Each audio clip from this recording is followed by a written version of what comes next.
Hey guys, welcome back to Seller Sessions Live on a weekday, 4 p.m. UK, a different time around the world, of course. Again, joining me is Tim Jordan. I've got feedback. Tim, could you mute your mic? There we go.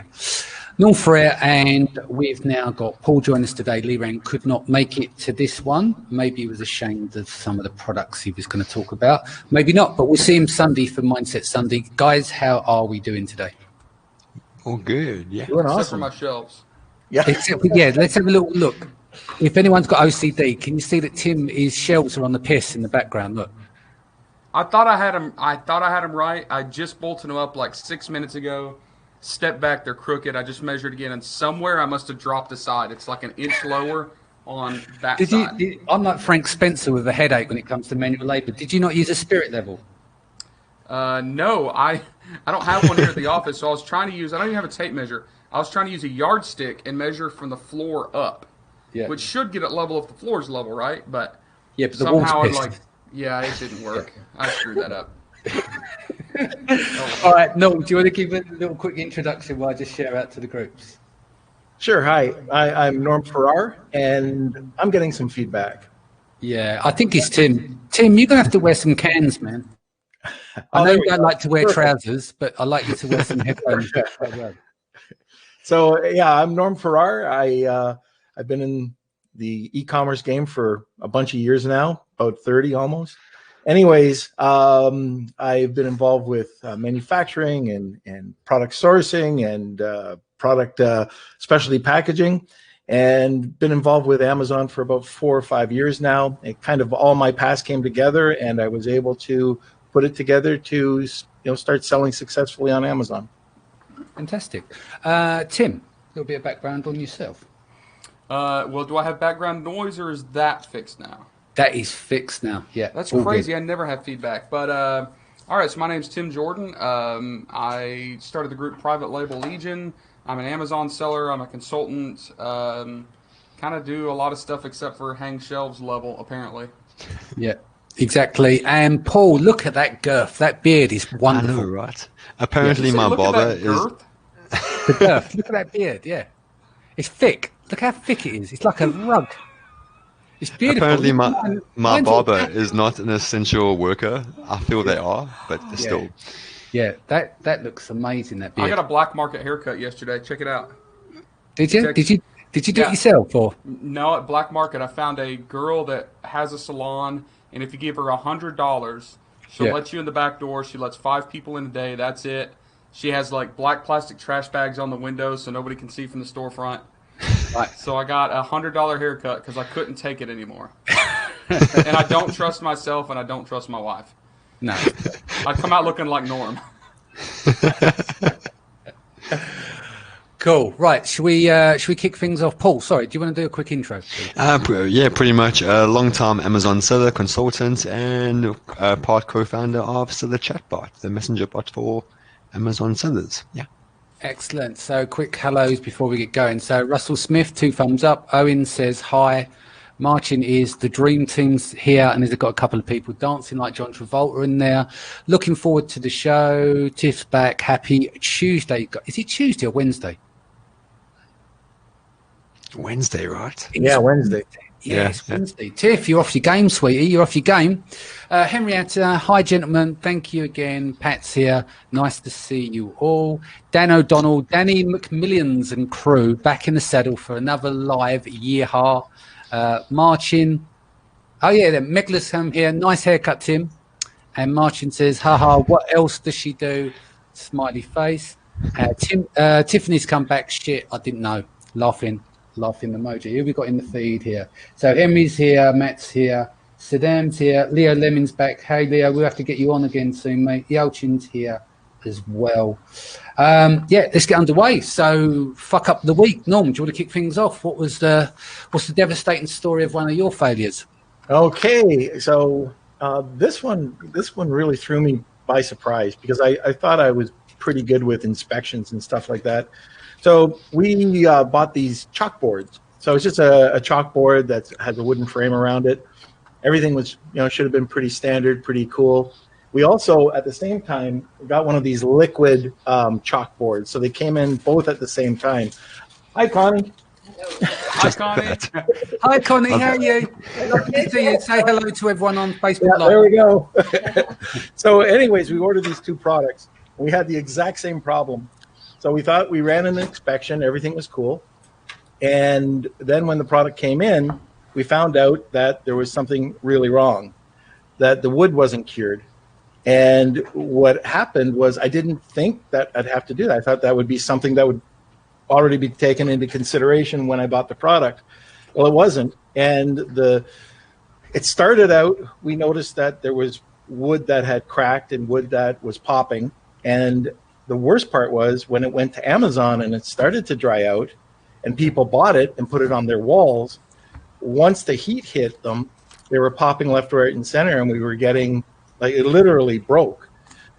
Then the second problem that we had was the packaging. And again, I thought, all right, this is a company that takes care of the packaging.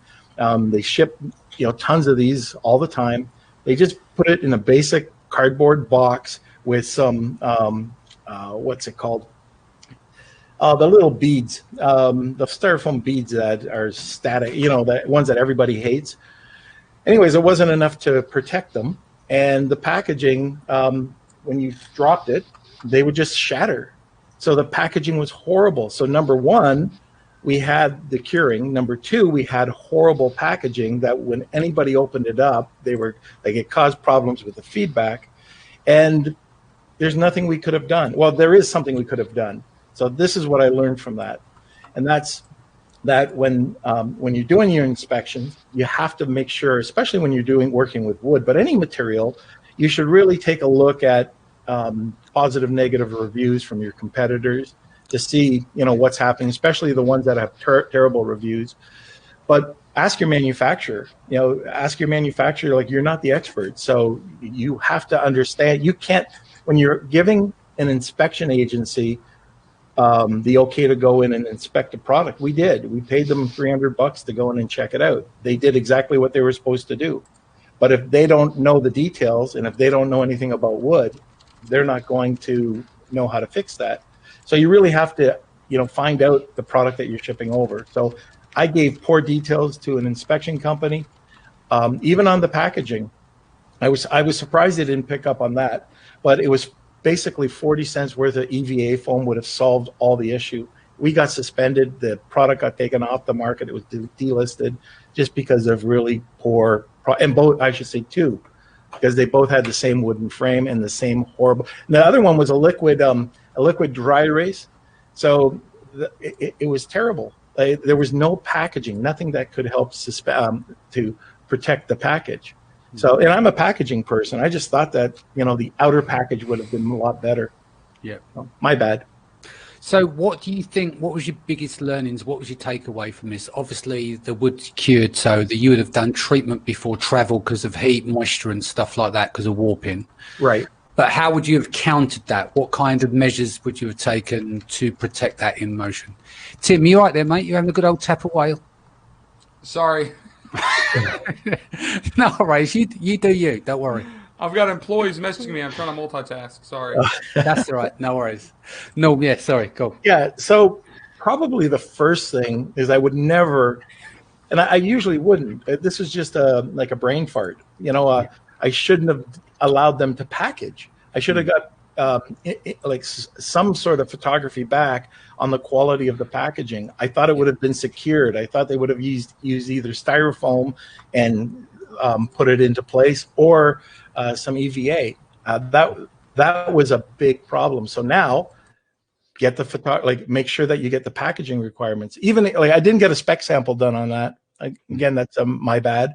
But it's the ones that when you think everything is okay and you're just flying by the seat of your pants, I got this, I know how to do this, I've done it 1,000 times, and you skip steps, that's when problems happen. And I skipped steps there. Like I would have, if I had a spec sample, I would have seen, I don't know if I would have picked up the wood, but I would have picked up the packaging.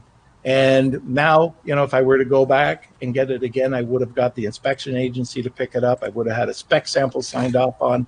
And now I would have made sure it was cured wood. But it's just a learning experience. I paid my Amazon tax on that one. As you do. Tim, what after nearly killing some last week or stabbing them with your dangerous products, what one have you got for us this week? So I'm actually going to show you one of them. Is that Excellent. cool? Yeah, let's So- bring it up on the screen. I was making sure that I don't fall under my non-compete, non-disclosure clause, because this is actually one of my very first private label products, and I ended up selling it a couple years ago. So I was just making sure I could share it. So let me pull it up for you. Okay. So, boom, here you go. All right, Okay. so what this is your batteries, like for your cars, your golf carts, whatever. They have acid and they have water in them, right? And the water will evaporate. So you need to service your units. I was just messaging the guy that bought this from me, like, dude, fix your listing. This sucks. Yeah. Avoid the mess when serving your units, should be servicing. So don't make fun of the listing because he screwed it up. But essentially, this is the product. And we started selling a ton of these things. My first real successful product. And we even did things like we re-engineered it where it used to not have a top or a lid on the top. You had to actually unscrew this portion right here and fill it. So like we added the top. Well, when you tip this thing over and you fill your battery like this, I don't know why that picture's an angle. Inside this section right here, Yeah. there needs to be an O-ring so it doesn't leak. Mm-hmm. I thought that was common sense. I thought everybody would know to put an O-ring gasket there so it didn't leak. I didn't specify it on the purchase order. Yeah. And when we went and had an inspection for these things, we just did a standard inspection, said, hey, make sure that the weight is good, make sure that the product's good, make sure the size is good, make sure they look good. But I never thought to have the inspectors actually put water in these things and test them. Right. I bought 4,000 of these things. And 4,000 of them did not have a gasket or an O-ring. And when you put water in them and tip them over, they leaked everywhere, like a complete disaster. So let's have this right. You've got water and acid. No, You no, didn't put. Yeah, go on. Just water in there. So a battery has acid and water, but the water evaporates. So occasionally you need to fill up with just water. So you put like distilled water in this thing. So it's not dumping acid all over the place, but it did leak water everywhere because 4,000 units, we didn't think to test it and make sure that it would hold water, and we could have caught that there were no gaskets in it. So what was the end? Was it just you destroyed everything? What happened Nope. next in terms of? So I sent I'd probably sent 500 into Amazon. Yeah. And I didn't test them in the warehouse, so I'm getting returns, and I'm getting all these people complaining. I'm getting crappy reviews. So I go out to the warehouse and start figuring out what happened. So I did a removal order for however many was left, probably 450 or 400 of them, which means it comes in 600 boxes. You know, because if you do a removal order for 400 units or 600 boxes, land in your warehouse all the time, and they're always way too big. You know how that mess goes. And then I had to go back to the factory and say, hey, I need O-rings. And they said, okay, 30 cents a piece. Like, are you serious? They're like, yeah, 30 cents a piece, plus air shipping. So we air shipped them back. So I had to buy the O-rings, air ship them to me, and we literally had to get temp laborers to come in and open the packaging, unscrew every lid, install the gasket, screw the lid back on for 4,000 units. It was terrible. Complete how many nightmare. days did that take? Oh, in hours, I remember how many hours it was. It was 52 man hours. Right. And with the temp agency, we paid like $17 or $18 an hour. So figure out the math on that. Plus the O-rings, plus the removal orders, plus the bad reviews. So they actually sold really, really well. They're still selling well. But I went and I complained to the factory. I'm like, hey, dummies, you should have known there should be a gasket in here. They're like, well, you didn't specify. I'm like, So I got in a big argument with them. And eventually I said, all right, the next time you're going to put a gasket in it. And they said, okay. And they jacked the price up 30 cents. And I'm like, come on, man, just put the freaking gasket. Don't charge me 30 cents for an O-ring that should cost you 2 cents. I'm like, let's not do that. They said, okay, we'll adjust the price back down to where it's supposed to be. It's like $2 a unit or something. Okay, no problem. Well, as you guys know about like product fade, and if you negotiate a lower price, they're going to find savings somewhere else, right? And where they found these savings was the thickness of the plastic. So they decided we're going to go from X thickness to X thickness. Nobody will ever know. We're just going to soften them up a little bit, right? Jesus. So, or thin them up a little bit, which meant softening them up. So I shipped these things in the summer, and they came in a container via ocean. They sat out, got really, really hot. We unloaded all of them in the container, and they came in these giant, like pallet-sized boxes with individual units. And I open up these big cases, these Gaylords, and half of the units, it's called slumping. Like the plastic literally is so soft it just kind of collapsed and slumped down. So I like half of my units were melted. Like imagine like a half inflated Swan that Laron was selling, except it's a battery acid bottle, right? So I called the factory and they're like, well, you wanted to save 30 cents. The only way to save 30 cents was to put less plastic. I'm like, no, I didn't want to save 30 cents. I didn't want you to charge me 30 cents. There's a big difference. So I got in a giant argument with them. I eventually just had to change factories. We threw away like probably 1,500 or 1,800 units just in the dumpster. And by the way, those are big. So I had to like, just to throw them away, I had to get a roll-off dumpster delivered to my shop, fill up this 15 cubic yard roll-off dumpster. So it cost me like $400 just in dumpster fees to get rid of these units I couldn't sell. Complete nightmare, just because of my relationships, my communication, and my lack of inspections. Wow. Incredible. What about you, Paul? I mean, you've gone through Tim, you've gone through why it happened really and what you've learned from it, because you just said there. So that's why I didn't mean to sound ruthless by jumping straight to Paul and not saying. No, I think I covered it all. The least we can talk about these stupid battery bottles, the better. Yeah. But no, what I meant is that you consistently, you covered it. So that's why I jumped to Paul. Right, we've got Paul. Who's that one? That's one of your little ones. That's my little one, yeah. Just saying hello. And that's... Hello, Mum. See, these are live. We don't. I love it. Yeah. Cool. And yeah, I was waiting for that to happen. So basically, right, so what happened to me, this is a couple of years ago, the one day I decided, you know what, I want to be fit and healthy, I want a six-pack, I want big arms. So I went in this huge, just kind of research saying, okay, what exercises I should do, everything, and the result was I never left the office. I never did a thing, but I saw some really good fitness products in the process. So I didn't do anything. I didn't achieve my goal, but at least I just thought some cool products. And one of the products was an ab strap. It's basically just these straps you hang from a pull-up bar where you can do leg ups and meant to give you killer abs. That's what I told my wife. That's why I said, like, yeah, I'll budget that. Didn't work accordingly. But we launched it and it worked really, really well. But then after like the first 2 months, I started getting emails from customers saying, hey, like, I love your product. I'm a personal trainer. But one of my clients was doing leg ups and the strap collapsed and she fell on her neck on a concrete floor. Oh, I was like, oh, okay. So then I just blamed something, and I said some stupid reason. I said, well, then your client wasn't doing the leg ups properly. That's about form, technique, not the product. I got away with that. But then a few weeks later, I got another one saying, hey, one of my clients just fractured their coccyx. This was a different personal trainer, because they're taking these straps, taking them to the clients and doing some awesome things. And they loved it. But the injuries were increasing every few weeks. I complained. And it was serious injuries where literally they could break their neck. They could actually hurt their spine. And I did no quality inspection. What I did really was I said to my sourcer, what do you have in your back office? And I said, we got the ab straps. Let's do it. Let's do it. Like, put in a poly bag, FNSKU. Let's do it. I didn't look at anything. And yeah, I kind of failed the hard way, because had I just done that, this product then, I was one of two ab strap sellers on Amazon, and now there's a whole niche for that. And that product alone was doing about 15K a month just by doing nothing. And I could have grown that to about 40K a month off that one product. I could be kind of the lead gen for this whole fitness range I started, but never did, because I approached the sourcing the same way I approached my personal fitness. And I can always do a better job later. So that one was my big fail with that.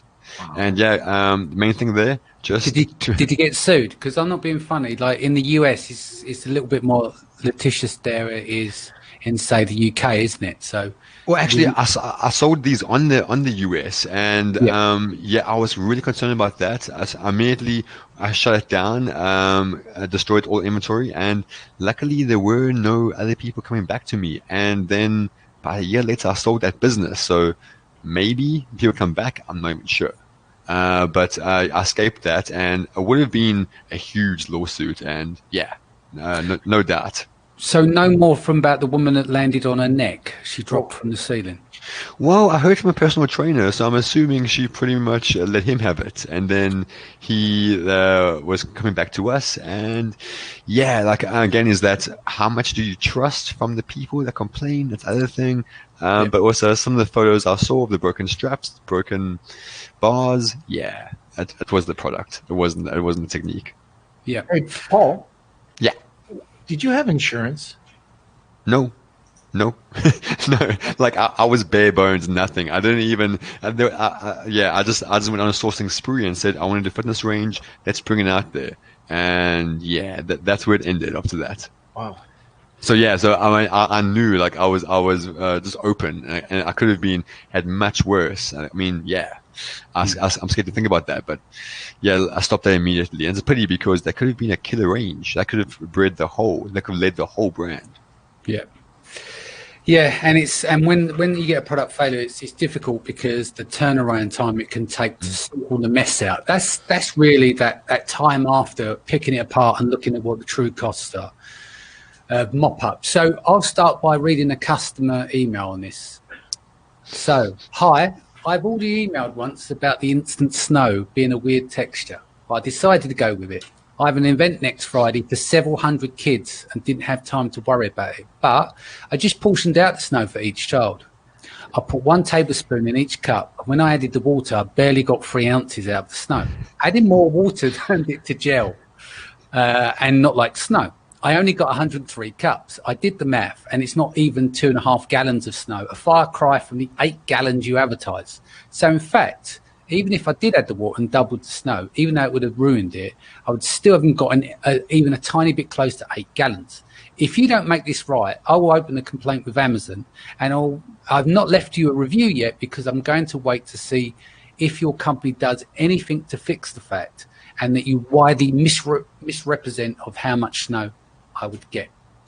So that was a note from a customer. This is when you got that, how much stock did you have at that point? I can't remember, but there was 2 shipments. One was going to the UK, or one went to the UK, one went to the US, and it was Q4. So I don't know, 4,000 to 6,000 units in each market. I'm guessing. I think it's that. I can't remember. I need to go back and look at the numbers. So. Guy working for me at the time who was doing the chemistry side, helping out from the UK.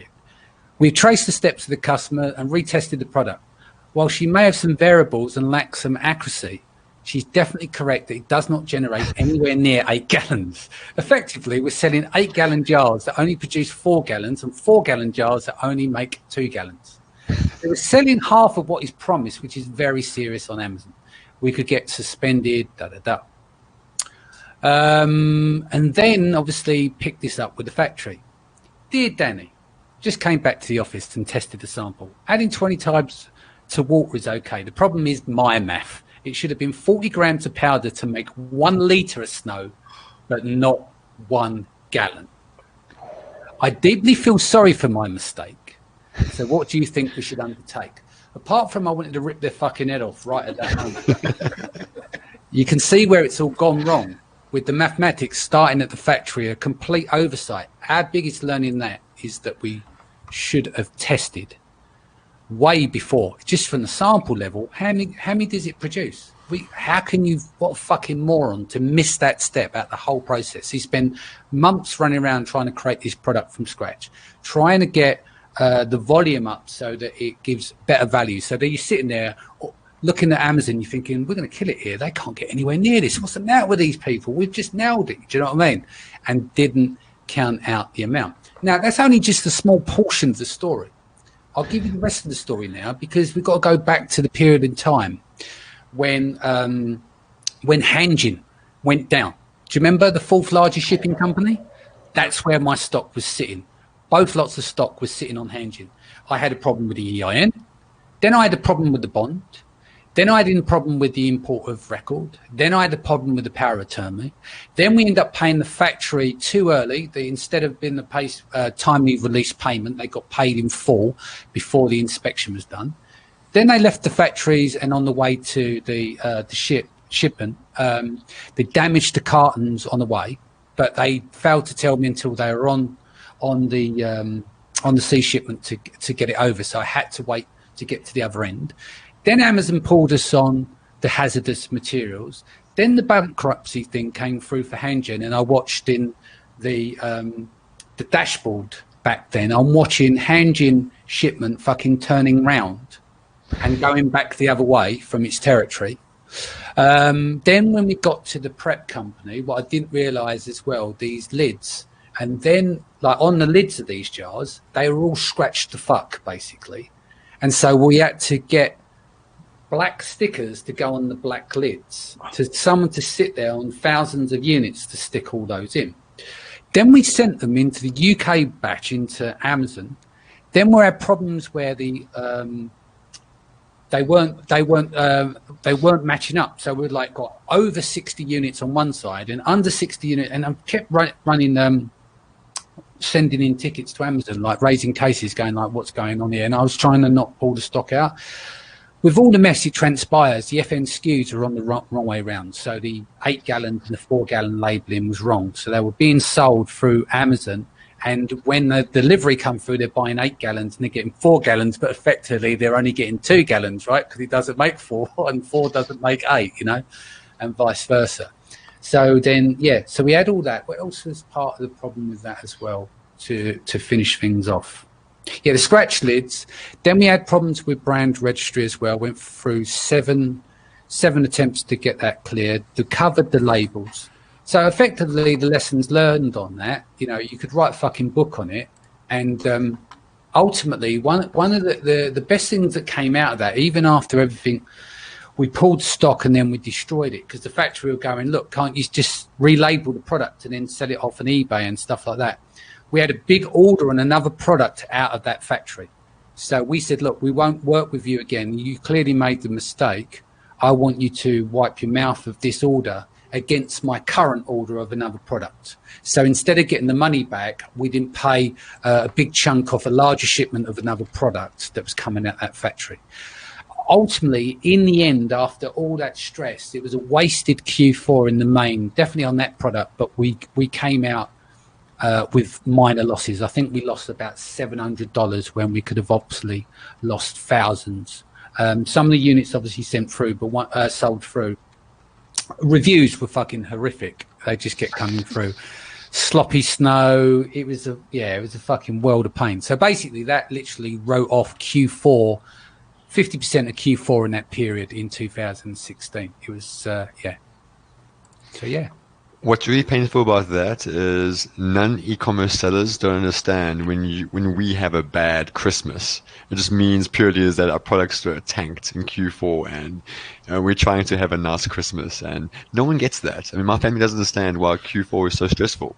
Do you know what, with that as well, with that particular product, bizarrely, because you needed chemists and the testing and where do you fit into the market, design, the photo shoot, like we had models for the shoot and everything else, is that I spent a good part of 6 months working on that product, maybe a bit longer. It might have been December before, and obviously it's seasonal because it's like Christmas snow. So you're only going to get your run in that period, but you could really, really hit it hard, especially in the US, and do really well with it.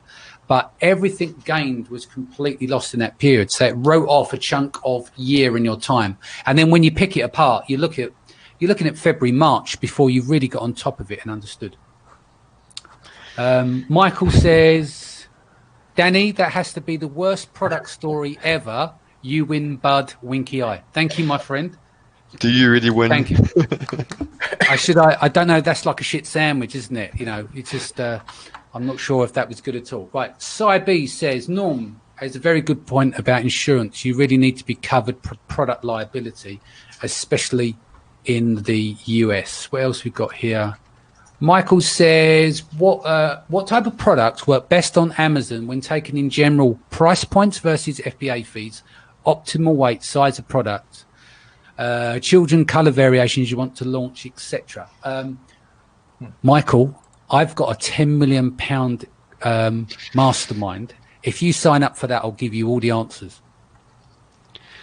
That is the multi-million-dollar question, yeah? I want the bonuses. Yeah, I don't know what the upsell is. Yeah, the upsell. I'm gonna sell them a pair of your shorts, mate. we're gonna raffle off your shorts from the Helium 10 product selection program. No, I don't have. What would you guys say here, Michael? For Michael, what is optimal? There's a lot of variables to take in. Yeah. I don't think there is an optimal. I mean, that's like asking which color is best. Yeah. I mean, it depends on the application. It depends on, your style. It depends on who you're selling it to. Yeah. I think that simpler is better. When you get started, don't get into stuff with a lot of moving parts. Don't get into consumables. Don't get into topicals. Don't get into complicated electronics. Start simple. Yeah, and also just know your budget.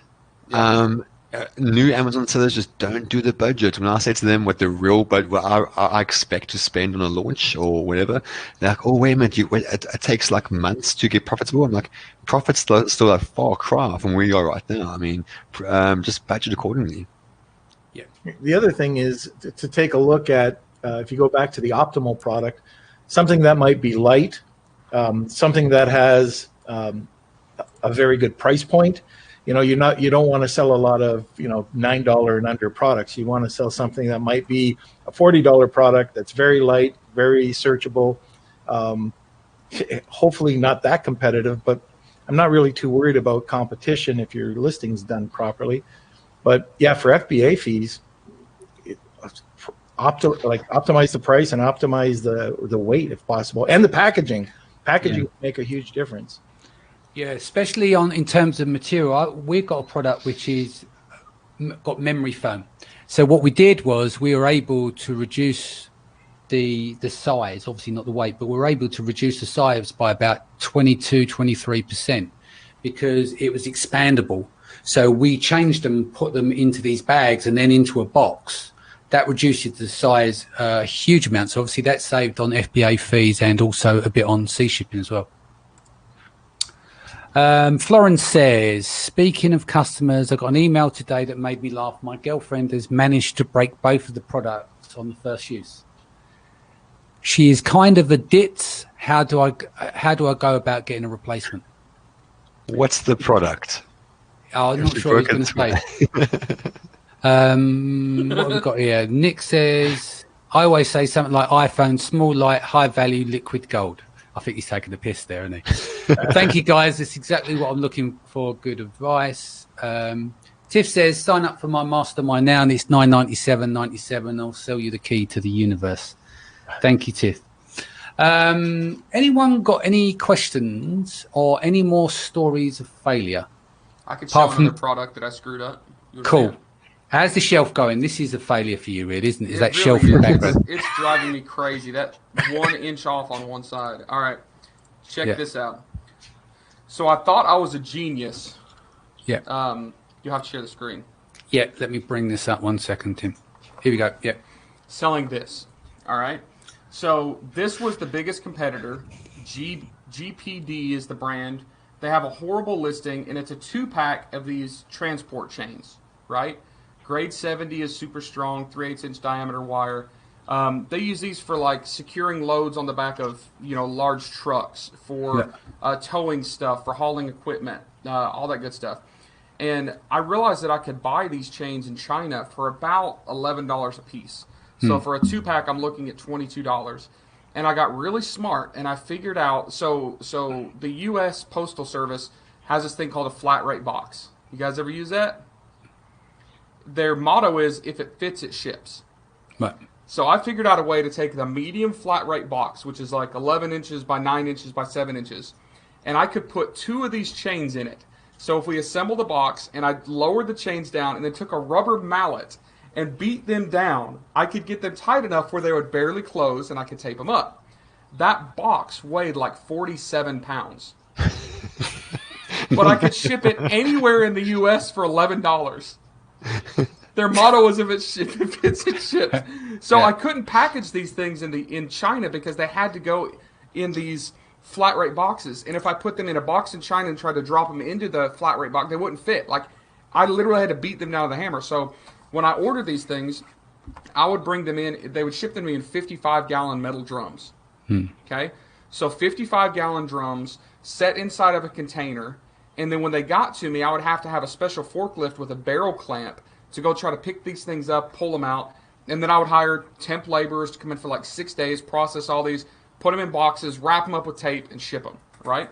So one of the problems I had was with merchant fulfilled shipments, Well, by the way, I also qualified for Amazon Merchant Fulfilled Prime, right? So I had to ship these things within a certain time period.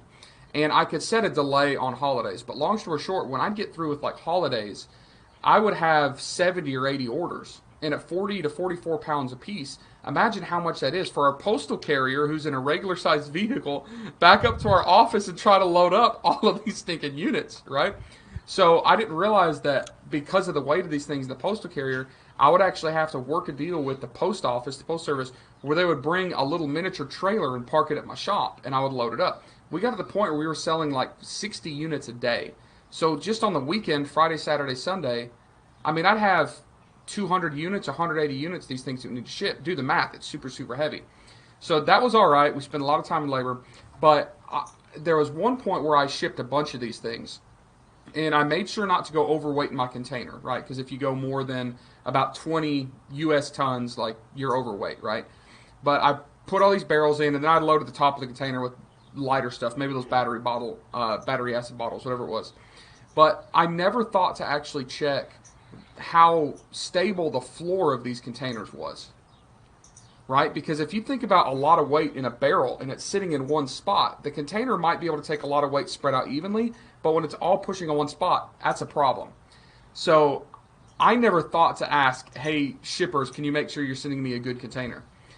They sent me one that was pretty worn out. We filled these things, got them all the way to Savannah, Georgia. From Savannah, the container was put on a train, brought to Atlanta, and from Atlanta, an 18-wheeler picked it up, right? So they set the container on the 18-wheeler.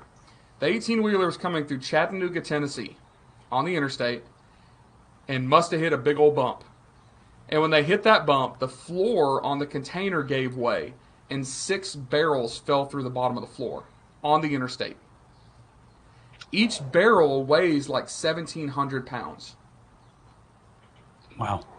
It was a disaster. Luckily, no one got killed, because think if all this giant, heavy, barrels of metal falls down and explodes on the interstate, this truck's going 7 miles an hour, cars behind them should have got stacked up and been a giant wreck. Luckily, it was late at night, wasn't a problem.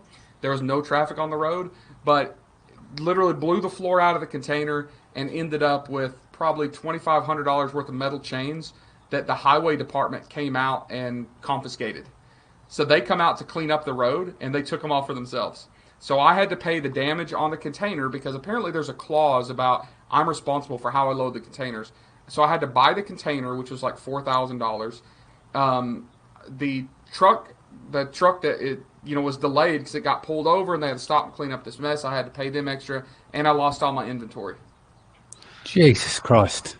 Yeah, it's bad. You took one for the team there, mate, didn't you? Took one for the team, but you learn. I just love the box. I just want to send my friend to a box of change to annoy the hell out of him. Yeah.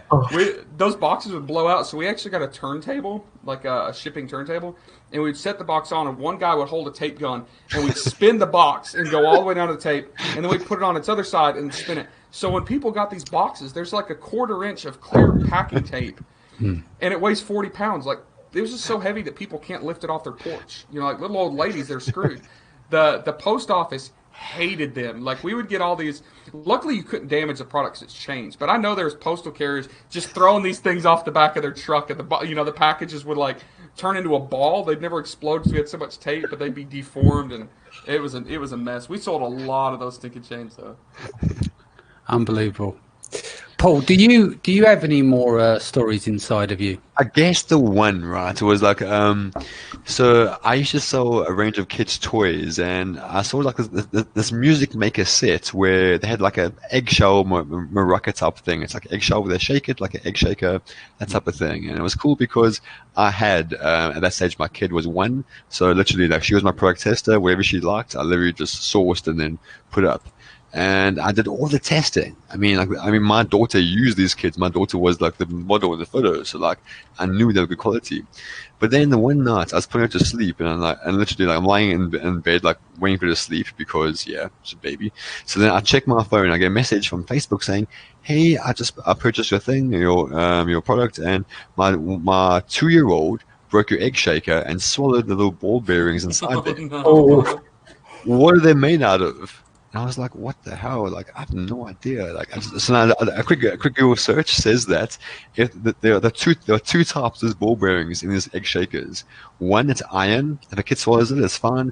Other option, if it's mercury, yeah, you poisoned the kid. Like, you rushed him to ICU right now. So I was like, oh no, like, I don't know. So like, then they said the only way to find out is to take the ball bearings out and hammer it. If you can change the shape of the ball bearing, it's iron, not mercury. I could be wrong, but yeah, that's what I remember. So then I try to open the egg shaker. I literally cut my hand open trying to open the egg shaker. So how a 2-year-old did it, that was me. To this day, like I still have a scar on my hand.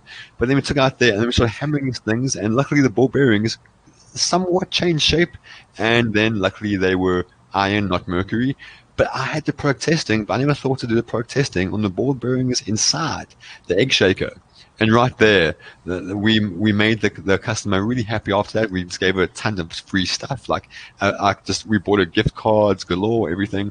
And she did threaten, saying, if this is poison, if my kid goes to ICU, I'm suing the hell out of you. I'm complaining to Amazon, everything. And a mother protecting a kid, yeah, that's a force to be reckoned with. I knew she would absolutely own me if she found out. And luckily then we scrapped the whole product. But yeah, these things happen.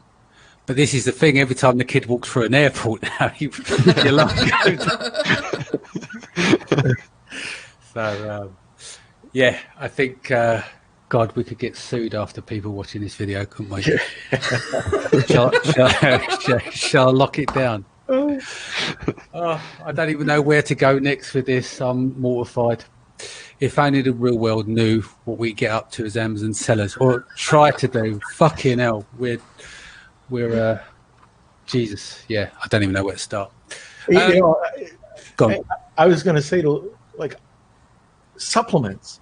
Yeah, that's the one that scares the hell out of me. I know that people. I don't sell supplements, but like, where are you getting your product from? Especially if you're getting in China, like, what are you feeding people? You know, I was talking to somebody the other day that sold pet supplements, and they had to get out because dogs were dying. But there's no regulations on them. That's what kills me about supplements. Yeah. No, it's a tough one. I've got a friend who, he actually jokes about he's got diet pills, and some of the emails he gets with those. It's just, I don't know, like he's a rule unto himself. Like, that some people can sleep at night and certain stuff. But yeah, that friend of yours, Danny, when he shares those emails he gets and messages, it makes my day. I mean, like, I feel like a good person after he just ignores those. Yeah. Well, Danny, this was I think this was the guy you were telling me about on the pet supplement side, just before the call last week. Yeah, he just, he literally, he talks, and it's not funny, but he'll say about killing dogs and stuff. I've got a new killer product. He said, well, the dogs are dead.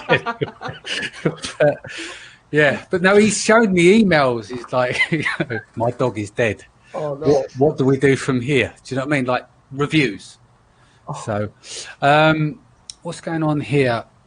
Robbie says, let's sell some snake oil. No, we won't go that far. All we've done, Robbie, is we've been fucking stupid and we've screwed up our products. It's so never been, the intent has never been there. We haven't been stupid. We've been learning. There we go. There we go. Dan O'Donnell says, someone needs to do a reality show on you guys. That I don't know whether that's a compliment, but I'll take it, everything I can get at 44. Sharon says, just joined. Lee Rand suddenly looks like he's got a lot of hair and a different accent. So, Paul, there you go. I mean, he's grown a lot over the last week. I mean, hair, funny places, yeah. His beard's coming along. He's like me, though. He's follically challenged on top.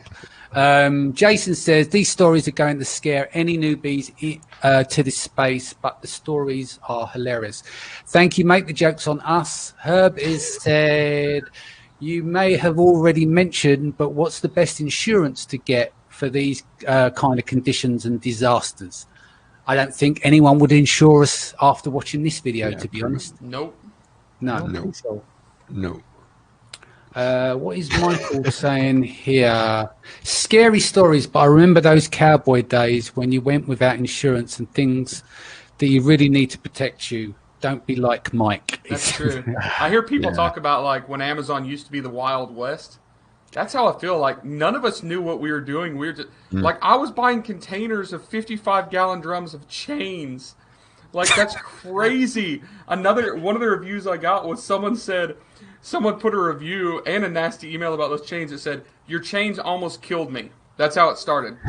and the chains like are supposed to be used for binding products. It's a static load, not like a force load, right? So if I pull slowly weight on that chain, it'll hold a crazy amount of weight.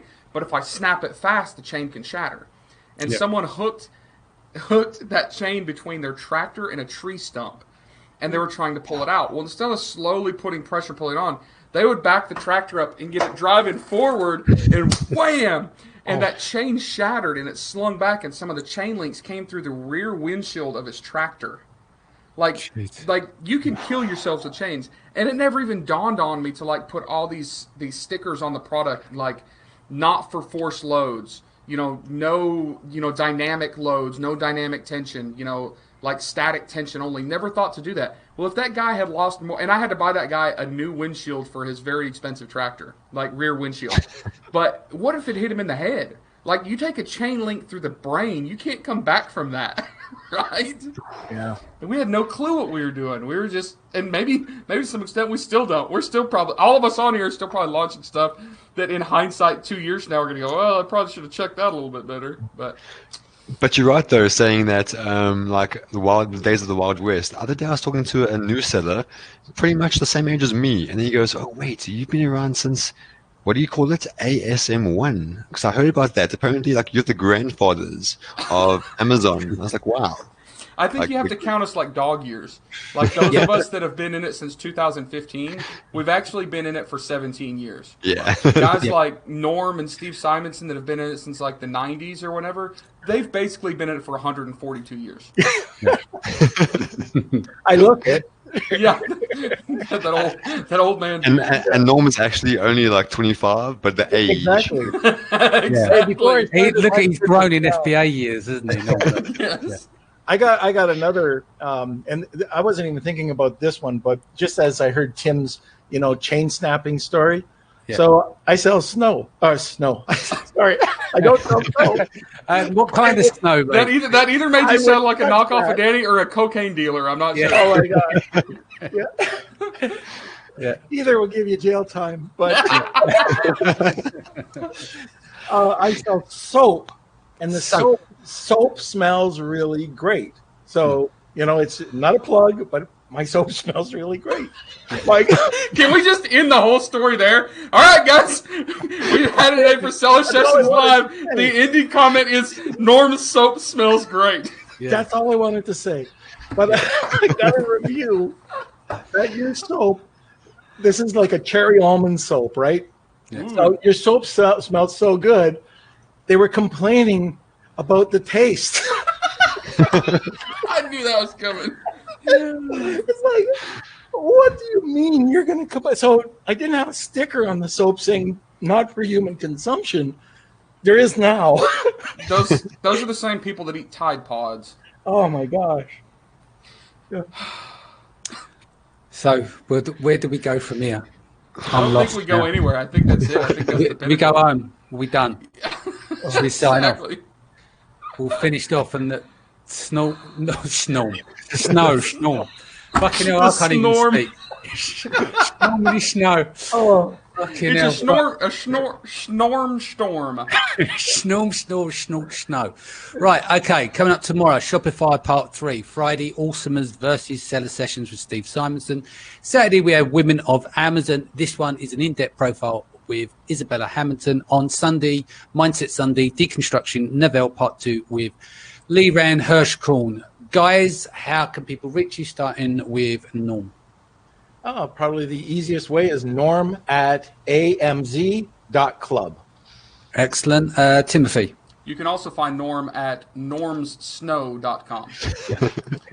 No, find me Norm Sniffing Snow, on Facebook. The best way to get in touch with me is through my Facebook group, Private Label Legion. Just look up Private Label Legion, join the group. It's in the ticker along the bottom where we promote your group as well. Yeah. And Paul? What's Yeah, your for best me, way? easiest would be Facebook or just simply the Chatbot Facebook group. Yeah. But just obviously with Paul, just protect your neck, yeah? You don't want to be falling from the ceiling. So with that in mind, we're going to love and leave you. Guys, stay safe, stay home. See you tomorrow, 4 p.m. Take care. Much love. Thanks. See you Bye. later.